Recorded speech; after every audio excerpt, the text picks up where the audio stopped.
Olá, caros alunos. Vamos dar continuidade ao nosso estudo. Nesta aula, eu vou repassar para vocês uma coisa que é bastante ampla, que é a ideia de séries. É um tópico bastante importante para o nosso desenvolvimento desses temas que nós estamos falando. Hoje eu vou falar de séries numéricas e de séries de funções, com foco em séries de potências. E farei uma próxima aula também com séries de Fourier. Existem muitas aplicações para o conceito de séries. A ideia de polinômio de Taylor está muito ligada à ideia de série, então essa ideia de aproximações se conecta muito com o conceito de séries. Mas também, tanto para equações diferenciais ordinárias quanto para equações diferenciais parciais, e nós vamos ter aulas nas próximas, né?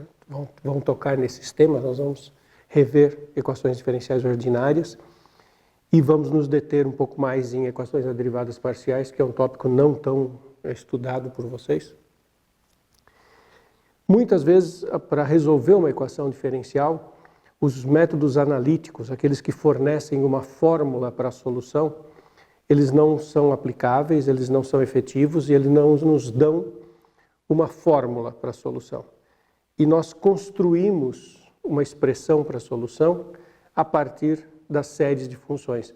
Nós obtemos diretamente da equação diferencial os componentes da série que expressa aquela função. Isso vai acontecer tanto em equações diferenciais ordinárias quanto em equações parciais. A equação do calor, que acaba sendo equivalente em algum sentido que eu explicarei, equações de difusão que estão presentes no modelo de Black-Scholes, uma das estratégias de abordagem é através de resolução por séries de Fourier. Então, é um conhecimento que é fundamental para a gente andar por essa área temática. Então, eu vou começar, volto agora lá para o início, séries numéricas e de funções. Essa ideia está presente na matemática desde muito tempo, desde o Renascimento. Newton, Euler trabalhavam com séries de uma forma muito intuitiva e muito correta. Eles sabiam exatamente o que eles estavam fazendo. Todas as teorias, conceituações e critérios que vieram depois, eles foram trazendo um certo rigor e um certo conforto para que o número grande de pessoas trabalhassem e evitassem erros. Então, quando aparecer a palavra série, a primeira coisa que você tem que pensar é que, se nós estamos falando da palavra série, nós estamos falando soma infinita. Você tenha sempre isso em mente. É como se fosse um sinônimo. Série, soma infinita.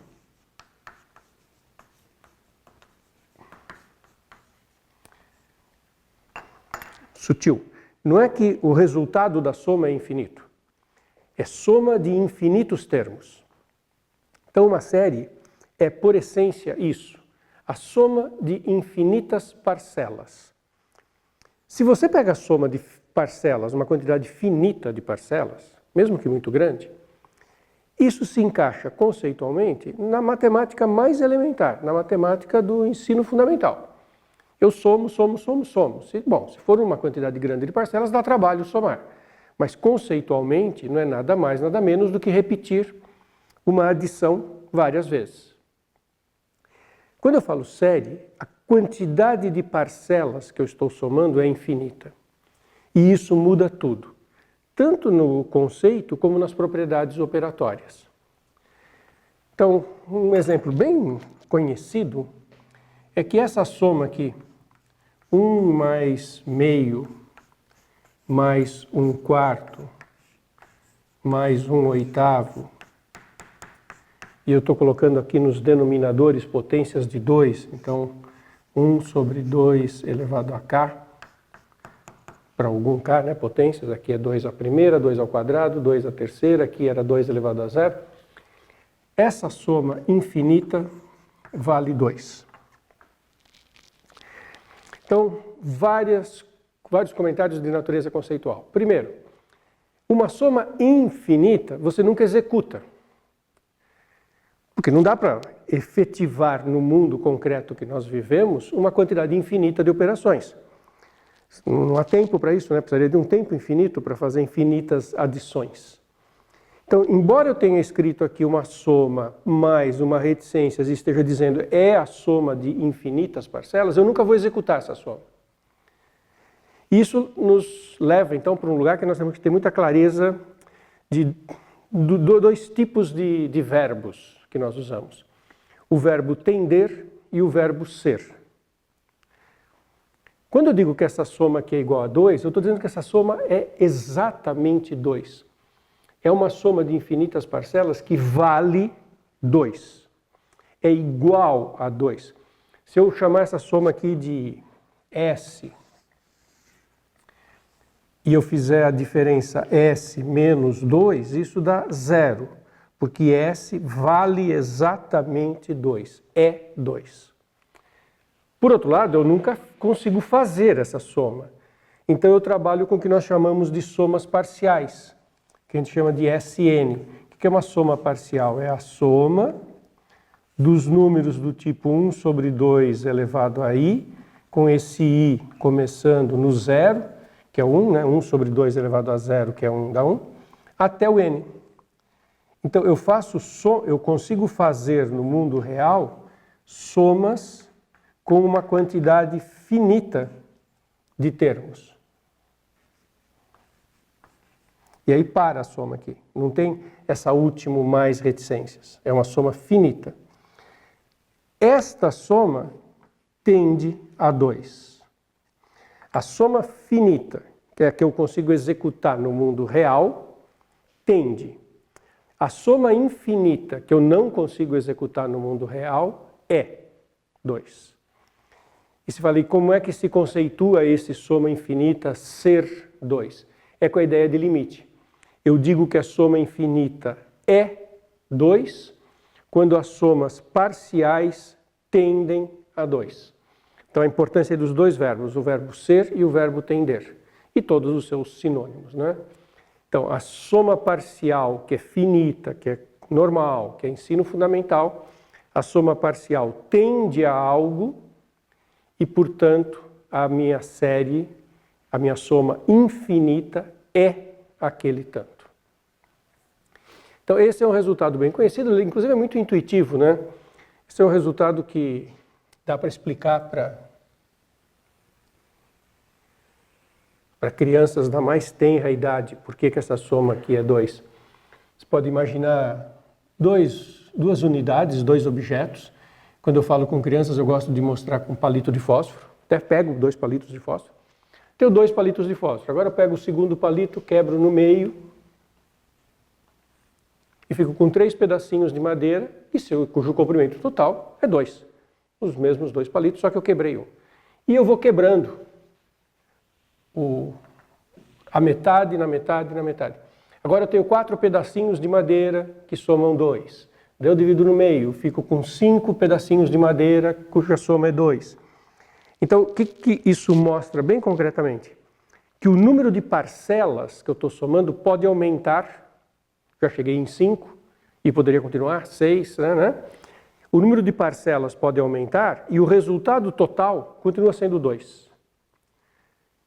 A ideia de série é imaginar que eu fiz isso infinitas vezes, aí eu tenho infinitos pedacinhos de madeira, e é por isso que a gente não consegue executar no mundo real. Eu nunca vou ter concretamente infinitos pedacinhos de madeira, mas a ideia é essa, né? Que se eu executasse infinitamente e eu substituir isso por limite, esse limite, apesar do número de parcelas subir, o tamanho das parcelas está diminuindo de uma forma que se compensam e a soma é 2. Então o resultado disso aqui continua sempre sendo 2 e é uma maneira de concretizar essa soma que vale 2. E a gente escreve, né, que isso ocorre, dizendo a série pode começar em 1 ou em 0, isso é indiferente. A soma de 1 a infinito dessas parcelas é convergente ou podemos dizer converge, quando esse limite, isso conceitua, né, quando o limite para n tendendo ao infinito, da soma parcial até n, eu faço a soma até um número finito de passos, que essa é conceitualmente simples, quando essa soma for L finito. Então, toda vez que eu começar a falar em séries, vocês já pensam soma infinita e fica combinado a seguinte expressão. Se eu falar que a série converge, é porque a soma das infinitas parcelas resulta num número finito. E esse exemplo mostra que isso é impossível. É possível. Eu posso somar infinitas parcelas e dar um número finito, desde que o tamanho das parcelas diminua. Muito bem. Então, essa é a ideia de série. Para que uma série seja convergente, esse é o resultado, é o primeiro de todos os resultados de séries. Para que uma série seja convergente, tem que acontecer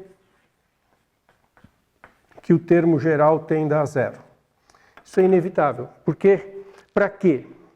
Para que aconteça o seguinte, eu vou aumentando o número de parcelas e ainda assim a soma não explode para infinito, a soma é finita, como é que pode aumentar o número de parcelas e a soma ser finita? É porque o tamanho das parcelas está diminuindo. É necessário que o tamanho das parcelas fique bem pequenininho, vá para zero. Então esse é um fato que está na raiz disso tudo.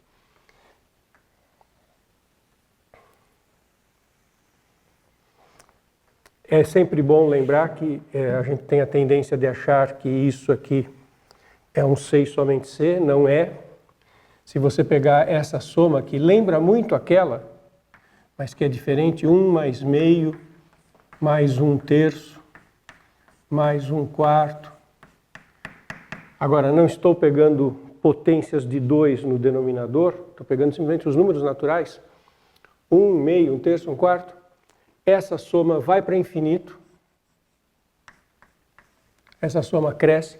Apesar das parcelas estarem ficando pequenas, elas ficam pequenas muito devagar. Então, as somas parciais começam a crescer, crescer, crescer, e isso dispara para infinito. E por isso eu tenho que a série 1 sobre n, com n de 1 infinito, diverge. Essa série é um exemplo clássico. Ela é super importante, ela chama série harmônica. Ela está ligada, inclusive, com aplicações à música, a movimentos oscilatórios. Ela chama série harmônica porque ela tem tudo a ver com o estudo matemático da teoria musical. Então, e ela é um exemplo assim, famoso de série que diverge, porque essa soma, embora tenha parcelas ficando pequenas, as somas ficam pequenas muito devagar, a ponto de que a hora que eu vou somando, não para de crescer. E a coisa tende para infinito. Tá? Bom, então, vocês estão vendo que séries numéricas já começa a ficar num terreno que a gente tem que tomar muito cuidado. Até o palavreado é muito sutil, né? A ideia de convergir se a soma é finita, se converge tende a zero, mas pode tender a zero e ser divergente, já em linguagem matemática vale uma implicação, mas não vale a recíproca. A recíproca desse teorema é falsa. Existem séries como a harmônica, em que o termo geral vai para zero, mas ela diverge, é bem sutil. Aqui também a gente chega rapidamente numa situação de ter a distinção entre séries absolutamente convergentes e séries condicionalmente convergentes. Também é uma situação extremamente sutil que faz a seguinte coisa. Se eu pegar essa mesma série aqui, harmônica, e trocar o sinal de um termo de cada vez, então fizer 1 menos meio mais 1/3, menos 1/4, mais 1/5, menos 1/6. Observem, é a própria série harmônica, só que eu troquei o sinal alternadamente. Mais, menos, mais, menos, mais, menos. Essa série converge para logaritmo natural, logaritmo na base e de 2. Olha que coisa interessante, é o logaritmo de 2. E é por conta da troca de sinal. Então, esta série, nós dizemos que é condicionalmente convergente.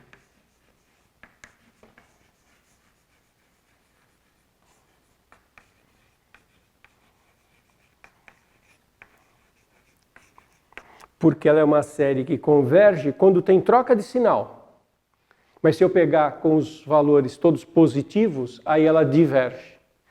Então a série harmônica, ela é condicionalmente convergente. Condicionalmente convergente.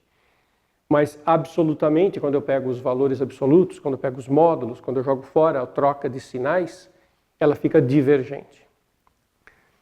Existem séries que convergem com e sem módulo, por exemplo, essa daqui. Se eu pegar com troca de sinal ou sem troca de sinal, ela vai convergir de qualquer maneira. Então esse é o conceito de absolutamente convergente. Então esta série aqui, 1 menos meio, mais 1/4, menos 1/8, mais 1 sobre 16, etc., essa série também converge. Ela vai dar, até para saber para que converge, isso aqui é uma PG de razão menos meio, porque 1 multiplico por menos meio dá menos meio, multiplico por menos meio dá mais 1/4, multiplico por menos meio dá menos 1/8, por menos meio 1/16. Então isso aqui é uma PG cujo primeiro termo é 1 e cuja razão é menos meio. Então fica 1 sobre 1 menos meio. Eu estou usando aqui uma fórmula de progressões geométricas, lá do ensino médio.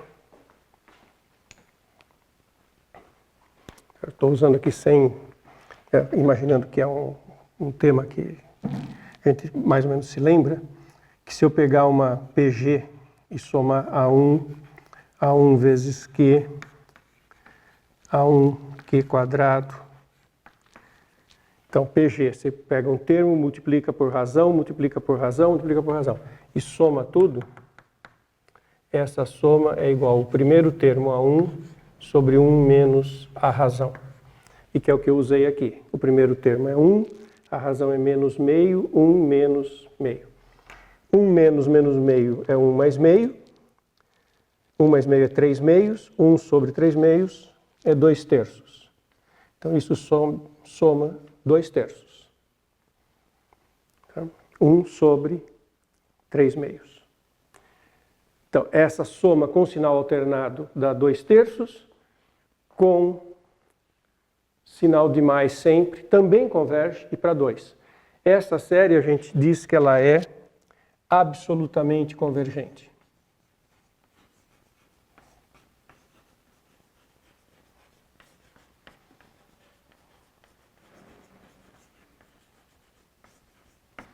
Porque ela converge com a troca de sinais, mas se eu pegar só com os termos positivos, ela ainda converge. Por isso ela é absolutamente convergente.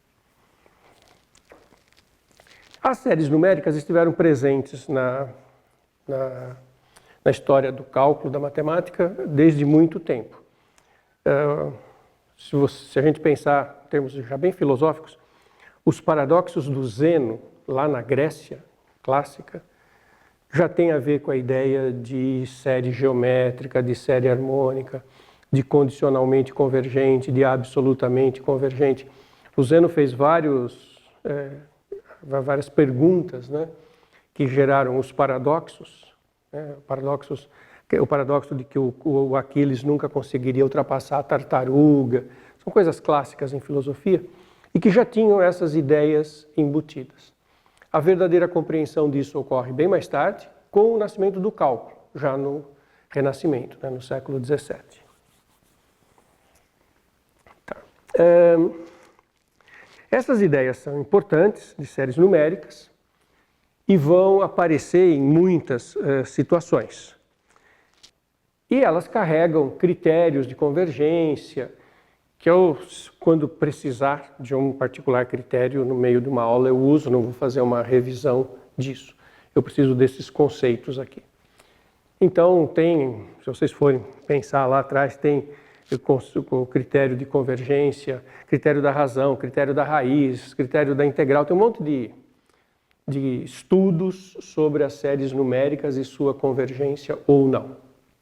Tá?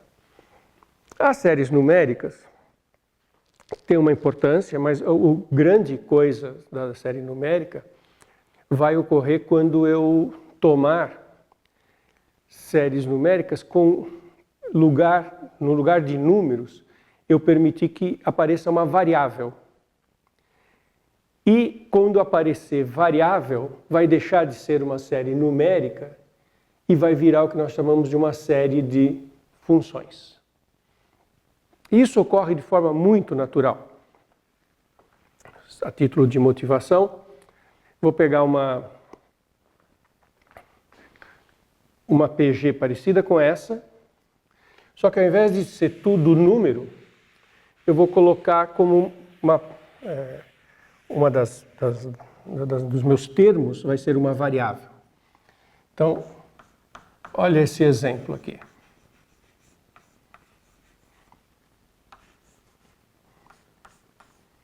Mais x x2 mais x3 mais x elevado a n mais reticências. Então, vamos lá. Soma infinita. Série. Não é mais uma soma finita, estamos falando de uma série. Opa, uma soma infinita pode resultar um número finito ou não. Se resultar um número finito, convergente. Se resultar um número infinito, divergente. Vai depender do x. Se eu puser aqui x igual a 1, fica 1 mais 1 mais 1 mais 1 mais 1 mais 1 mais 1. À medida que eu aumento o número de termos, vou aumentando as parcelas, vou fazendo as somas parciais com mais e mais termos, vai ficando cada vez maior. Porque a cada etapa eu somo 1. Então fica 1, 2, depois 3, depois 4, depois 5, isso vai para infinito. Então, se eu colocar aqui x igual a 1, essa soma infinita diverge. A série diverge. Se eu colocar meio, vira aquela PG que eu coloquei agora de pouco. Se eu colocar meio, fica 1 mais meio, mais 1/4, mais 1/8, que é aquela soma lá da brincadeira dos palitinhos. 1 mais meio, mais 1/4, a soma dá 2. Dá um número finito. A série converge. Então, dependendo do valor de x, essa série é convergente ou divergente. Eu estou fazendo um jogo aqui, que tem uma coisa que é bastante sutil, muito simples quando a gente pensa, e que é legal a gente perceber isso, porque ajuda a gente não fazer confusão. Isso que eu estou falando nesses últimos minutinhos, 3, 4 minutos, quando eu comecei essa linha, eu estou fazendo um jogo com esse x, que é um jogo divertido. Eu, ora, trabalho com ele como variável, ora, eu trabalho com ele como constante. Eu não disse quem é o x. X é uma variável. Isso é uma PG, cujo primeiro termo é 1 e cuja razão é x. Então, isso resulta em 1 sobre 1 menos x. E quando eu escrevo isso, o x é uma variável. E olha, isso é uma função. Se eu só começasse a escrever isso, vocês não iriam pensar em soma, não iriam pensar em nada. Vocês iriam pensar numa função. Tem uma função da variável x. 1 sobre 1 menos x. Dá para fazer o gráfico, dá para entender o crescimento, o decrescimento. Pode fazer o que a gente quiser com essa função. O que eu escrevi é que essa função é igual a uma soma infinita.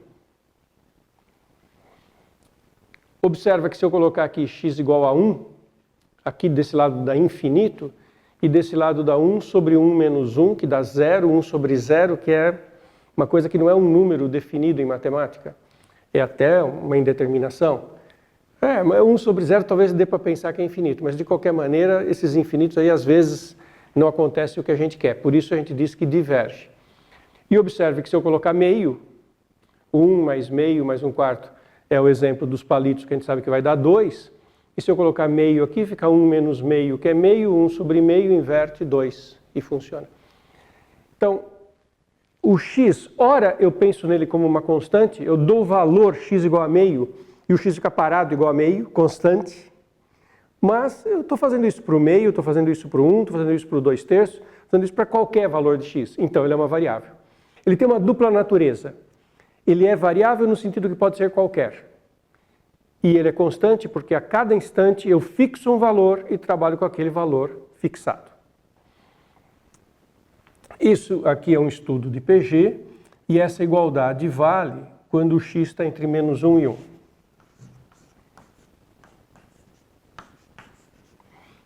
E isso é uma série de funções quando eu penso assim.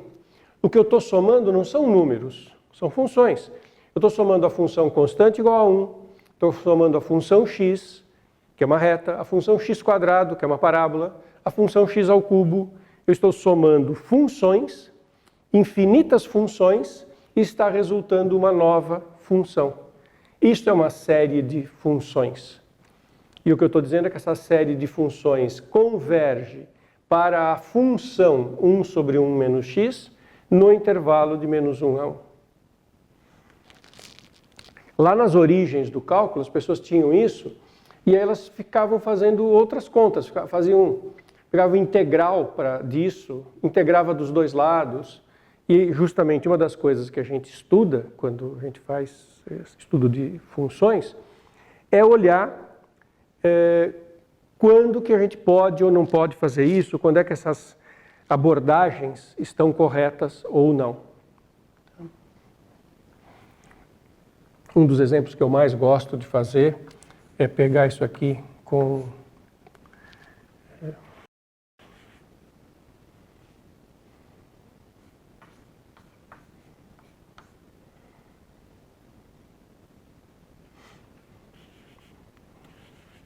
menos x² mais x² menos x⁶ mais x⁸.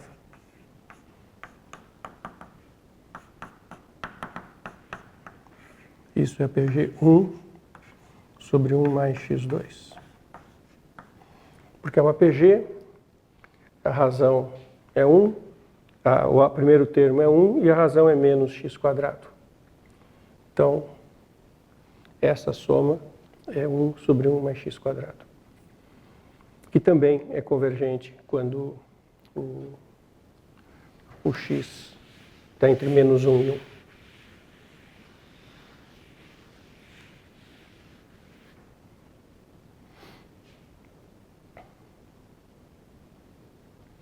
E uma coisa que dá para fazer aqui, que é uma brincadeira legal, é que quando a gente chega nesse tipo de expressão 1 sobre 1 menos x², 1 sobre 1 mais x², se eu integrar dos dois lados, eu obtenho, por exemplo, desse lado arquitangente. E se eu olhar arquitangente, aí eu obtenho uma fórmula para arquitangente. E aí se eu coloco no lugar do x o número 1, arquitangente 1 é π sobre 4. É o arco cuja tangente é 1. Daí eu obtenho fórmula para π. E isso está lá na raiz da história do cálculo. Euler fazia isso o tempo inteiro. Mas nós vamos para uma outra direção. Você lembra do polinômio de Taylor? O polinômio de Taylor de uma função num ponto x0 era uma soma em que eu fazia alguma coisa de 0 até n. E o polinômio de Taylor ele tinha os coeficientes, que eram as derivadas de ordem k no ponto x0, dividido por n fatorial, por k fatorial, e multiplicado por x menos x0 elevado a k.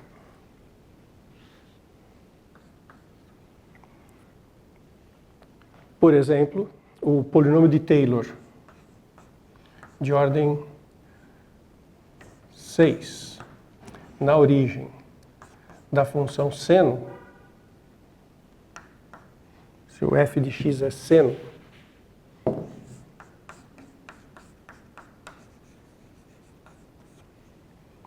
o polinômio de Taylor de ordem 6, desenvolvido na origem dessa função, é x, a função vale 0 no 0, x0 é 0, A função vale 0 no zero, a derivada vale 1, que é o cosseno. Depois vai ter um termo x ao cubo sobre 6, que é 3 fatorial. E vai ter um termo x à quinta sobre 5 fatorial. E o termo em potência 6 é 0. Então, esse aqui é o polinômio de Taylor, de ordem 6, da função seno, desenvolvido em torno da origem.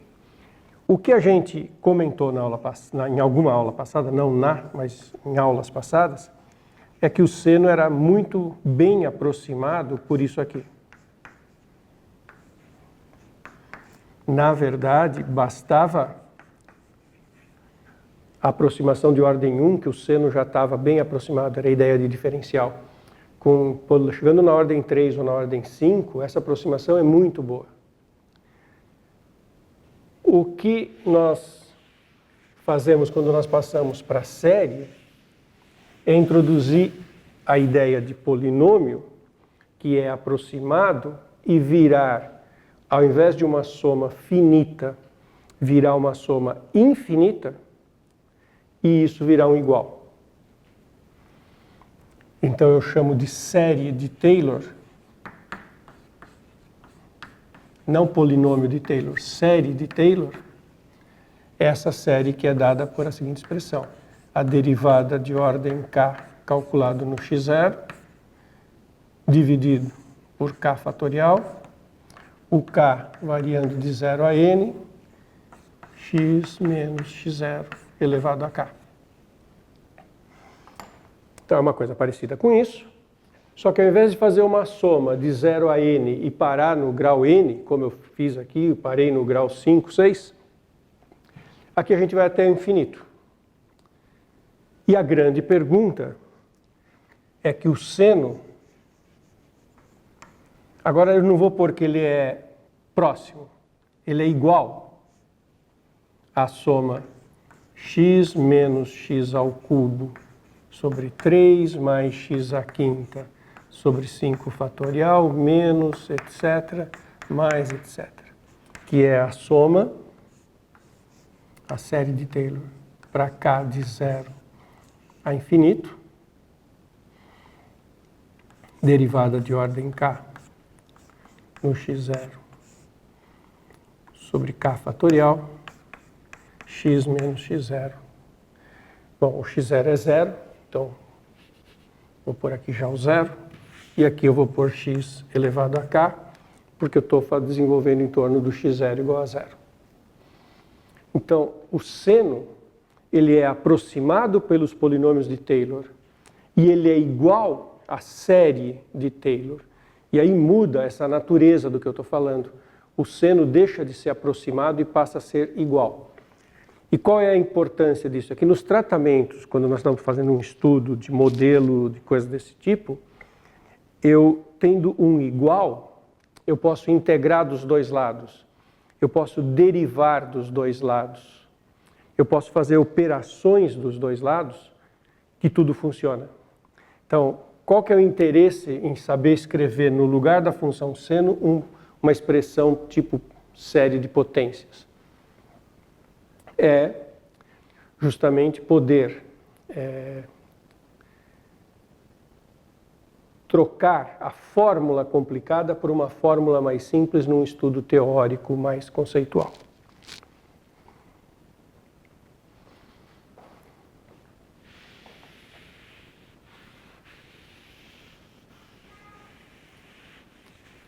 Numa aula lá para frente eu vou falar de série de funções do tipo séries de Fourier, em que não é aproximação polinomial, é aproximação por outro tipo, né, pelas trigonométricas.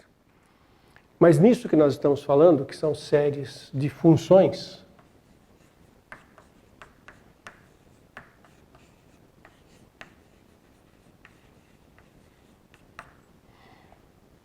então uma série desse tipo, série de potências,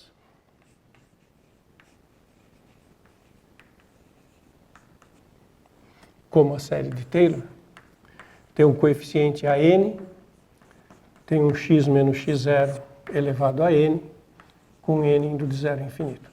Série de potências em geral. A série de Taylor tem uma coisa de particular. O coeficiente AN é dado pela fórmula da derivada da função do ponto. Como eu escrevi a série do seno aqui. Certo? A série de Taylor. Toda a série de potências ela tem a seguinte propriedade. Ela converge da seguinte maneira. Absolutamente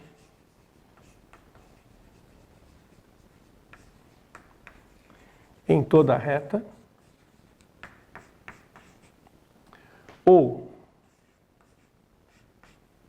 2, absolutamente em módulo de x menos x0 menor que r e diverge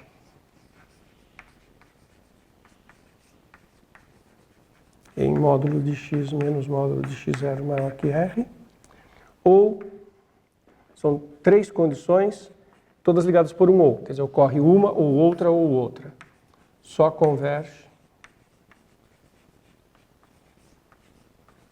se x for igual a x0.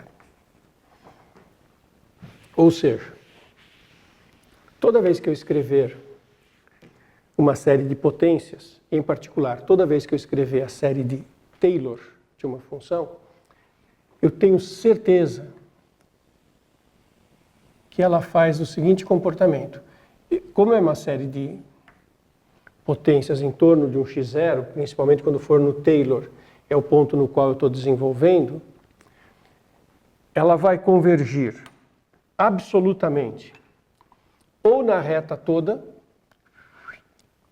maravilha, é o caso do seno, converge na reta toda, ou seja, olha que coisa bonita e rica.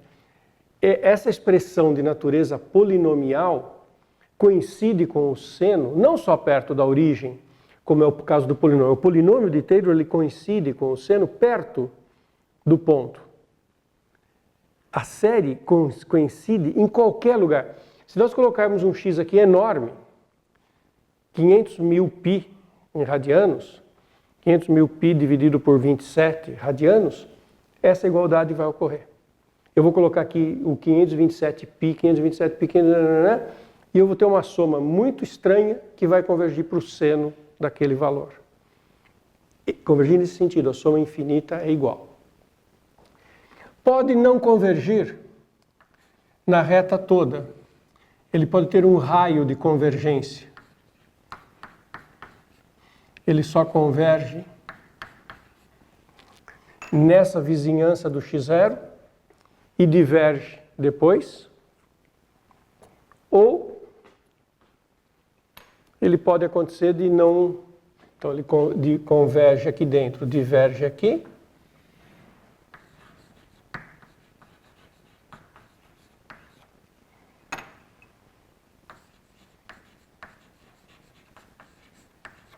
Ou ele só converge mesmo no x0, em que dá x e x0 iguais, dá zero. Isso nos leva a dizer que a gente tem, no caso de séries de potências, né, séries de Taylor, assim, uma ideia de um raio de convergência que pode ser infinito, converge sempre. Um raio de convergência R que converge no intervalo, ou um raio de convergência zero que converge só no ponto. E a gente estuda as várias funções e suas convergências.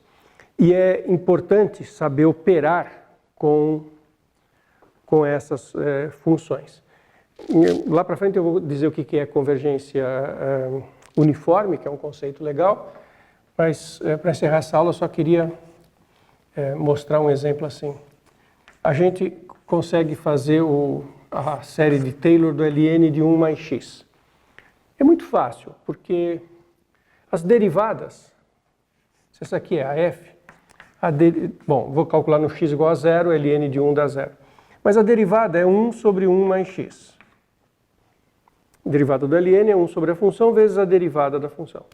A segunda derivada, 1 mais x elevado a menos 1, abaixo o expoente, fica menos 1. 1 mais x ao quadrado Isso, ó. Terceira derivada é mais 1 mais x ao cubo. E quando eu faço x igual a 0, ou dá 1 ou dá menos 1, ou dá 1 ou dá menos 1. Quer dizer, a primeira expressão aqui, o ln começa com, não tem o termo constante, porque quando x é 0, ln de 1 é 0. Depois vai ter x menos x2 sobre 2 fatorial, porque a derivada é sempre 1 ou menos 1, mais x3 sobre 3 fatorial, menos x4 sobre 4 fatorial, e assim vai.